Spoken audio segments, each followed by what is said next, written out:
Thank you. Now we'll move on to the 2021-31 long-term plan, and the first person that I'd like to invite forward is Kim Wallace, the Chair of the Audit and Risk Management Committee, for a verbal update. We met on the 16th of April to consider the Council's LTP process, and there has been a memo sent to councillors on the 17th of June, which she will now speak to. Well, welcome, Kim. Morena, and thank you. Good morning, everyone. I'm Kim Wallace, and I'm your independent chair of your Audit and Risk Committee, and delighted to be here in person today, rather than presenting on the big screen as I have done in the past. So thank you, Mia, for that introduction, and as you've stated, we met on the 16th of June last week to consider the long-term plan process. But firstly, I just want to give a little bit of an introduction that the Audit and Risk Management Committee is here as your assurance function, and we provide advice to Council. So what we're looking for is that there is a proper and an appropriate process that has been followed, and that the significant assumptions and judgments are in fact reasonable and what we would believe to be appropriate. So when we met, we considered and reviewed a number of the attachments that are in your pack today. So we went through the process, including the management sign-offs, which I believe is your attachment K, and also we looked at the key judgments and assumptions, which is your attachment L as well. Not only that, we had a short form list of the key submissions that you had received from the public and what was considered through the process as well. So they were the three things that we in particular turned our minds to.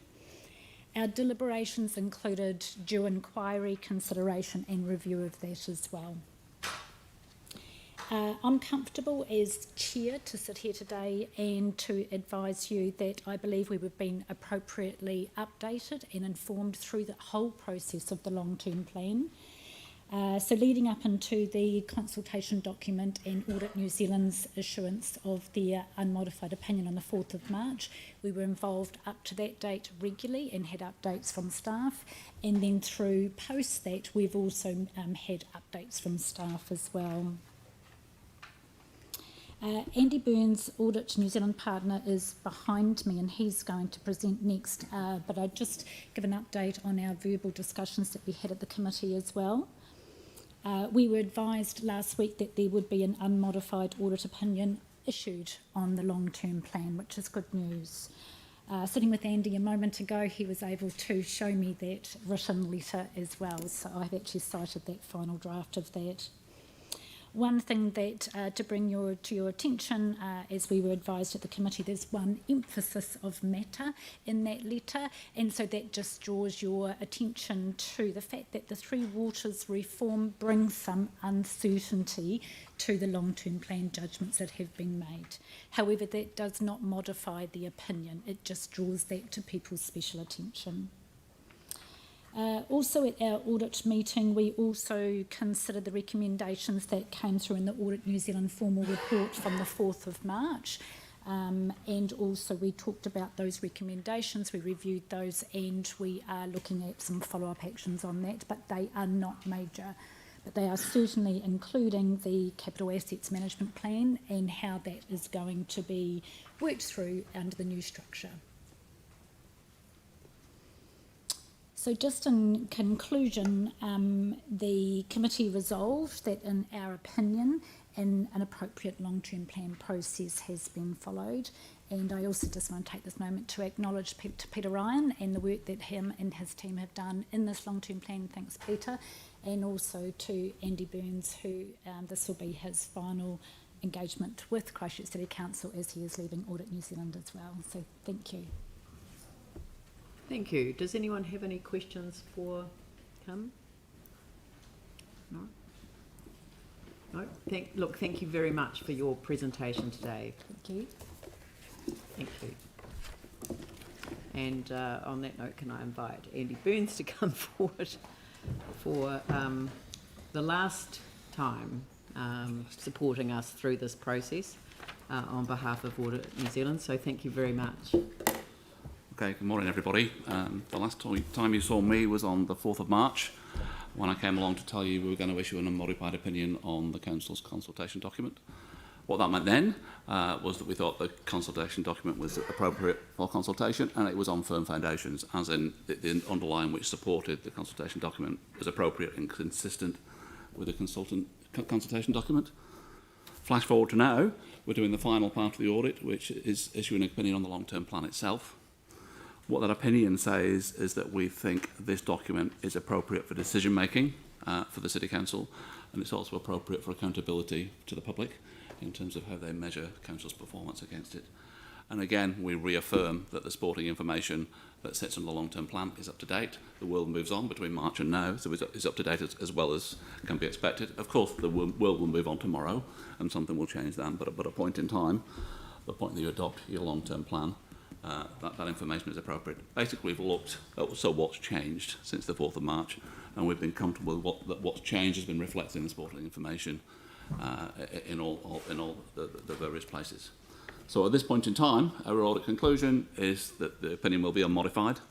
I say at this point in time because we've got this unusual situation is that when you adopt your long-term plan, you adopt it with the audit opinion in it.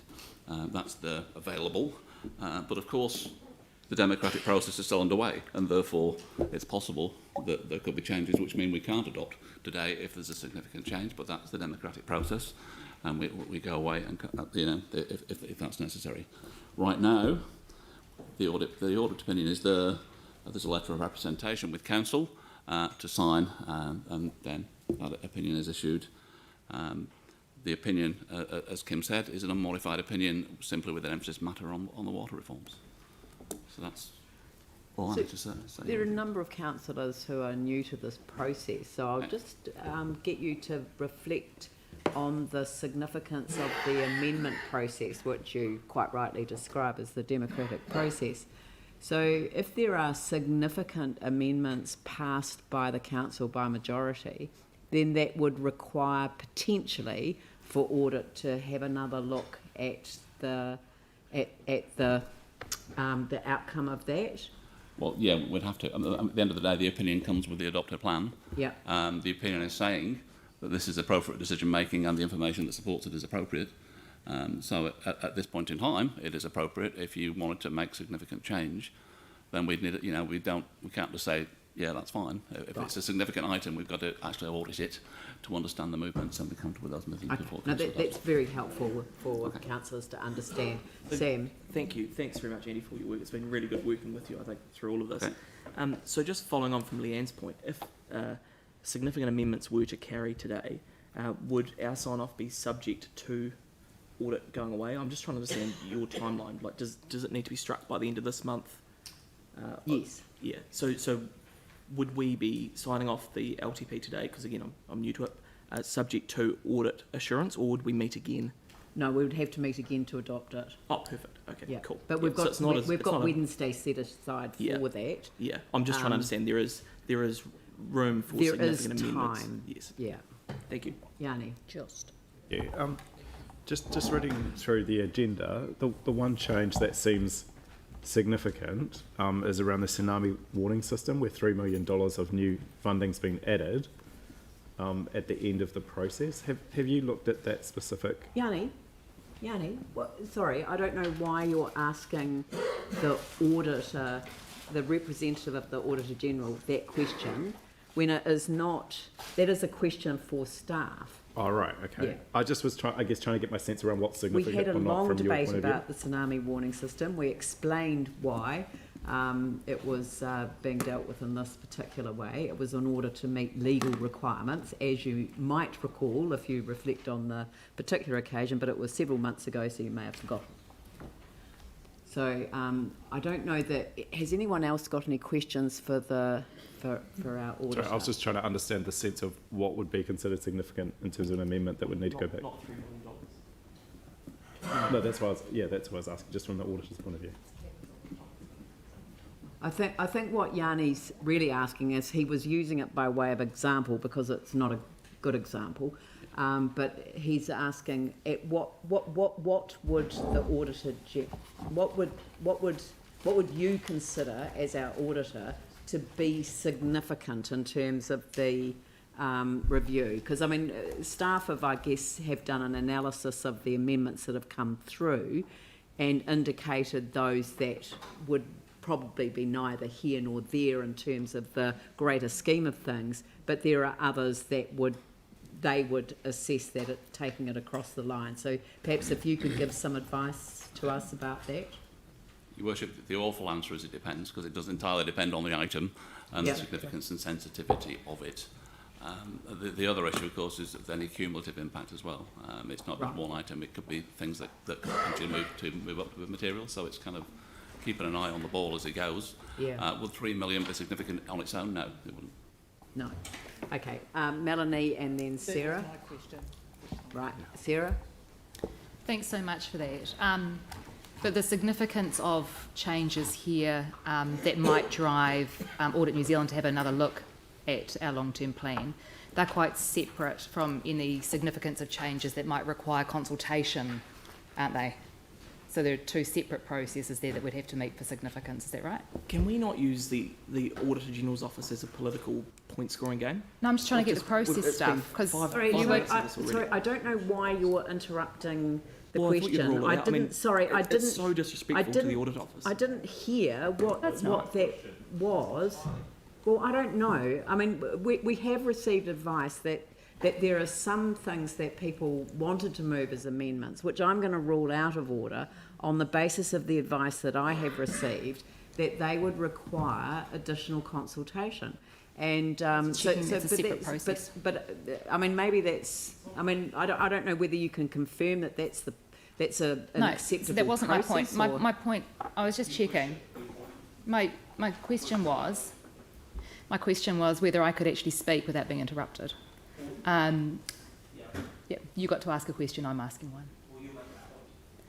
My question was: is the significance here because I've missed something? Something is not I don't right. I don't think there's a problem with this. Well, I don't need help from all around the table. Can we just calm down and not create a sense of irritation around the table, which will affect my ability to chair the meeting? Thank you. Right, Sarah, ask your question. So it was just checking that the significance of any changes that we might make that might require Audit New Zealand to relook at our LTP would be separate to the significance of changes under that might require additional consultation. I'm going to rule them out of order. That's my point. My point is that when I have received advice that, and I mean I'm perhaps now looking for you for reassurance.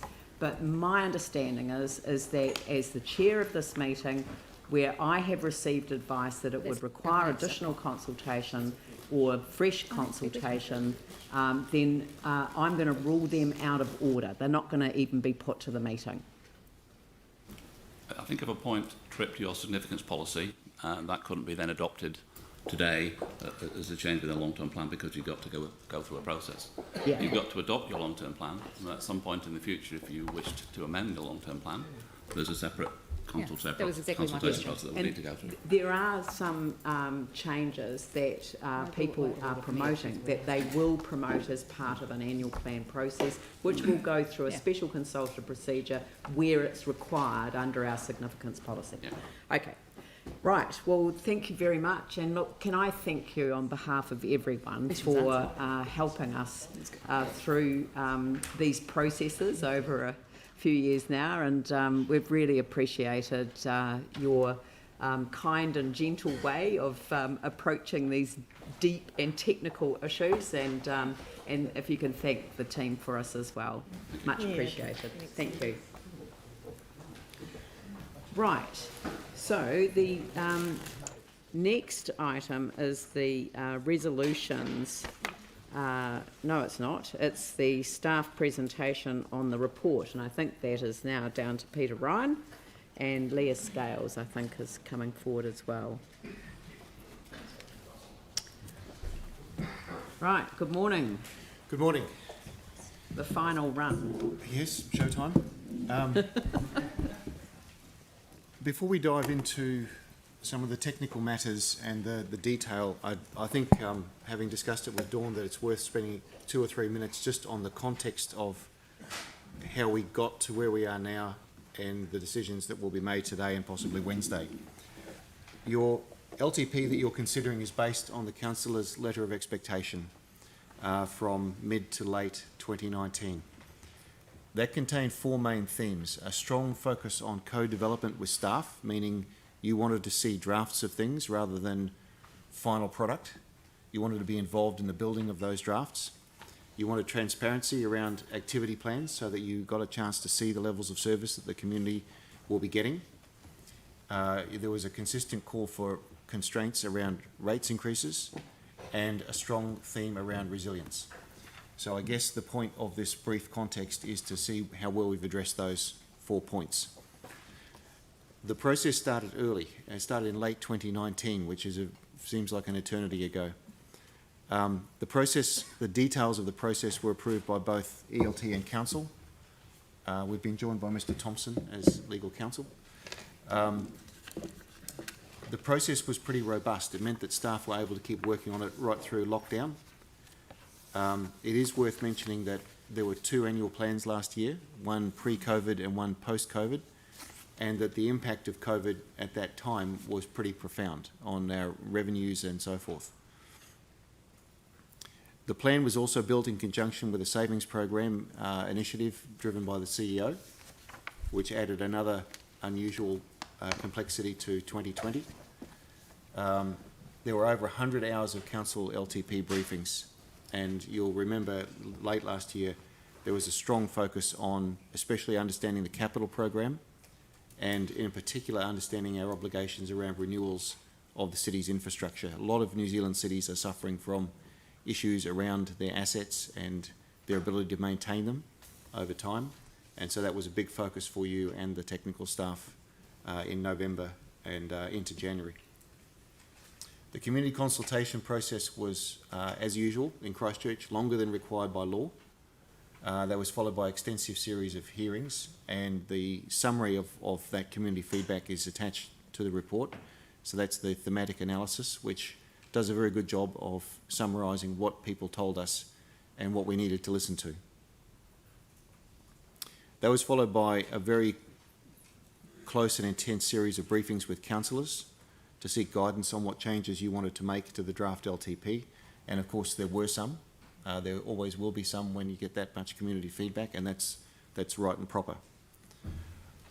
Both the draft and the final LTP, if you've just heard, have received positive feedback from both Audit New Zealand and Audit and Risk Management Committee. So in summary, where we've got to is a final proposed LTP that contains no cuts to core levels of service to the community. In fact, very few cuts to levels of service. It contains an extensive capital program, one that is partly funded by central government, but it's certainly sufficient to move the city's infrastructure forward, and it contains increased funding to both roading and 3 waters. That is part of that emphasis on maintaining the city's core assets, which of course is linked to the resilience theme that we were given right at the very beginning.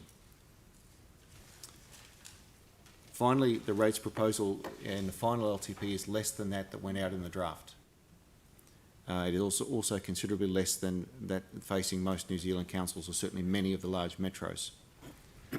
So in summary, what we have here is an LTP that for the first time since 2009 moves away from the post-earthquake sequence uncertainties. We've had a series of plans that have all been, in a way, compromised, if you like, necessarily so by what will our insurance payout be? What is Sarah doing? All of those questions that we all remember with, well, I'm sure a degree of, disturbance around the life of the city. This is the first one in a decade that looks forward consistently on where the city wants to go. And that is the context of the decisions to be made today.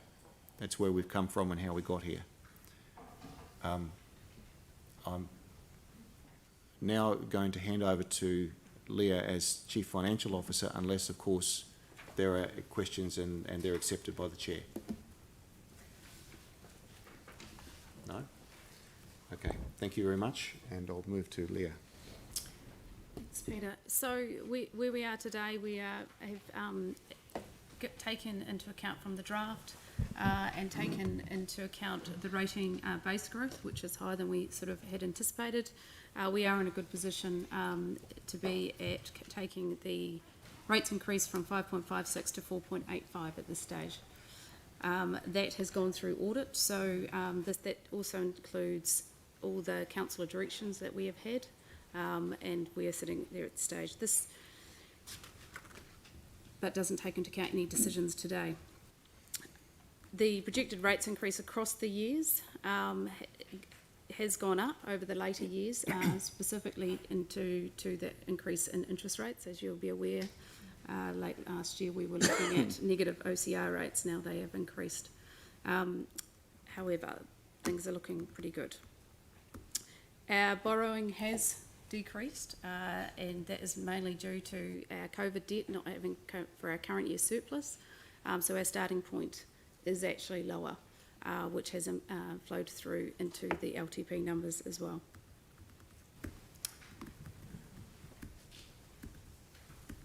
Based on our key borrowing ratios, our net debt to revenue is 178% in 21-22, which is slightly lower than the draft, and well within the council's current limit of 300,000.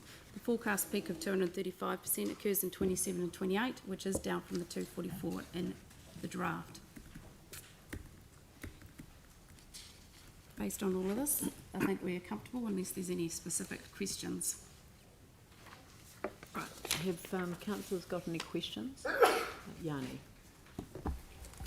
Just at a high level, I guess what I'm struggling to understand, and just to give you very, tangible example of something that's been allowed and something that's been ruled out because it needs more consultation.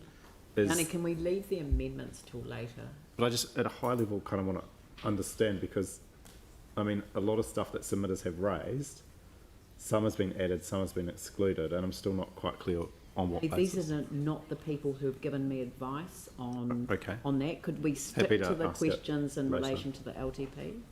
Sure. Yeah. Sam? Yeah, thanks very much, team, for all your work. I know you've spent hours and hours with us doing it. Just looking, talking about the debt headroom and that, and Leo flagged it last week at Audit and Risk as well, and it still sits in the back of my mind as a concern. It's the risk we've identified around the potential for a credit rating downgrade because of our level of borrowing. Have you got anything? It's probably just useful in a public forum to kind of share, I guess, how that's mitigated. And I guess if that was to occur, what the impacts would be financially for the council. Okay, so in regards to, Councillor McDonald was asking about the impact on our credit rating, S&P credit rating, and he is correct. It is highlighted one of our, what we've deemed as a moderate risk in regards to the level of borrowing. The way we manage that is we take into account, obviously, our policies. We have interest rate and credit rate risk policies that takes into account, we forecast our future debt, and we have hedging in place to actually try to monitor both our refinancing risks. So when debt that has been is coming off, if it's a big jump, so we only have so much maturing at any given time, and we have interest rate risk, so we put what we call swaps in place, our hedging in place. So that way we can monitor if we take interest rates out now, but we can monitor it and have forward swaps to actually try and limit the impact going forward. That is given the level of debt that this council was looking at, this is something that we are going to be working a lot more stronger on. It is a bit of my background as well, obviously, so and Miles and I are taking a very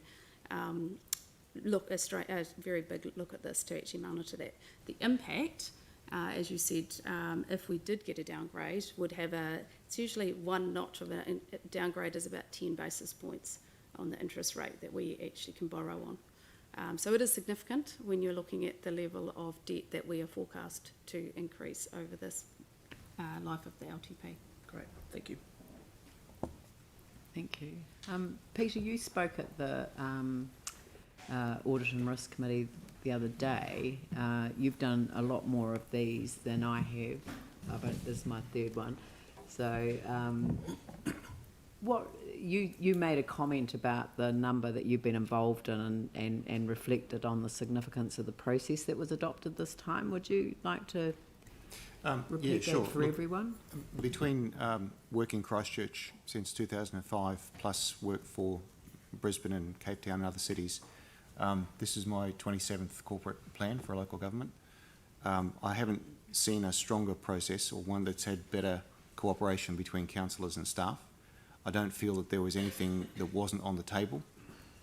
It was open and transparent. The fact that it was able to keep going during the lockdown is a good sign. Christchurch City in general was able to work through the lockdown, and Auckland, for example, had a lot of technical problems with that. So, yeah, a strong, robust process, and I think that's reflected in all the feedback we've had from the various auditors and assurers. I think there was also a lot of goodwill between the staff and between staff and councillors to get it right. I do feel it's a good, strong plan with very few weaknesses. It's a good all-rounder. It will take the city forward. Thank you. All right. So that's the presentation from staff. So thank you. And now we move on to the resolution of the recommendations 1 to 3, and they are in front of us. So I'm going to deal with the first set of resolutions 1 to 3, and I'm going to deal with the temporary suspension of standing orders, and then I'm going to adjourn the meeting so that we can do some further work and preparation. Well, I might just talk briefly about the process when we come back. So the first one is the resolution that we receive the information included and attached to the staff report, note the recommendations of the Audit Risk Committee, and confirm the authority of the Mayor and Chief Executive to sign the letter of representation to Audit New Zealand. So I will move those motions, and Andrew will second those. Are there any questions? Any debate? I shall put that motion. All those in favour say aye. Aye. Those opposed say no. That's carried. Now I'll move on to the temporary suspension of standing orders, which people will no longer be restricted to speaking only once. So listen very carefully. And the limits on numbers of speakers, the general procedure for speaking and moving motions. That means if you've moved a motion, it doesn't mean you can't move an amendment, so all of those things are temporarily suspended so that we can have a general overarching debate as we go through the different elements of the LTP. So I'll move the temporary suspension of standing orders, and I presume Andrew would like to second that. Any questions? Any debate? I'll put the motion. All those in favour say aye. Aye. Those opposed say no. That's carried. Now, what will happen after the adjournment? So I'm going to adjourn the meeting for a long morning tea. So when we come back, we're going to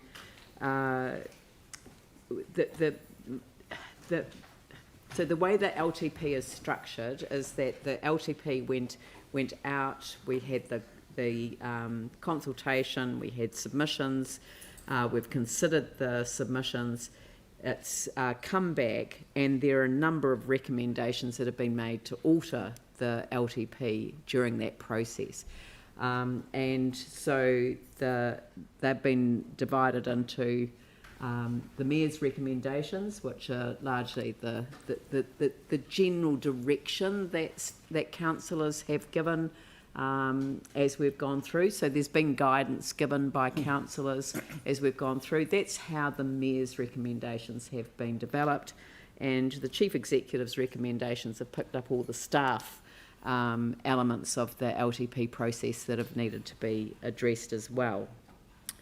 There are a number of amendments that councillors would like to test the meeting on, and depending on what happens to those amendments, and depending on the nature of each of those amendments, there may be an impact on the LTP, and it may be of significance and may require further audit consideration, and it may not. So, but we will work through those issues, and I would like councillors to know what the impact is if the,